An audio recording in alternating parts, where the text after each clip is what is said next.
Alright, so I got this theory of why it is, I think, that the people on Young Sheldon decided to include the inappropriate age gap relationship that is Georgie and Mandy.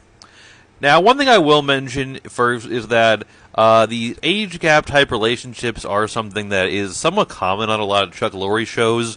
Mom has several, but this is the one, as far as I can tell, that's kind of the most inappropriate, the most illegal. Now, okay, so Chuck Lorre is somebody who works with a lot of the same actors and actresses throughout all his shows.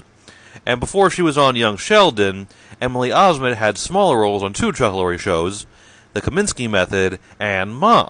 And I'm thinking that he must have really liked the work she did in those small roles, because he then later went on to give her the larger role on Young Sheldon, playing Georgie's love interest and eventual wife, and eventually they got their own show together, which I'll get to in a moment. And the thing is with that is, I think maybe he was trying to kind of figure out a role for her on Young Sheldon, and at one point it occurred to him, love interest for Georgie, perhaps? But the problem is that she's, the actress is significantly older than the actor who plays Georgie, Montana Jordan. And, at one point maybe they're like, okay, why don't we just say that she's, around his age?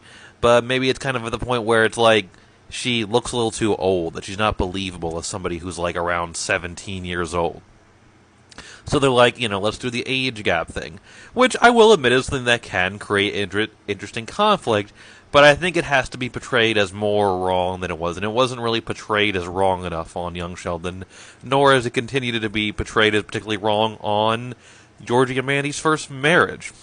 So I think he did that. And the thing with someone like Chuck Lorre is this guy is like the most successful person working in sitcoms in the modern era.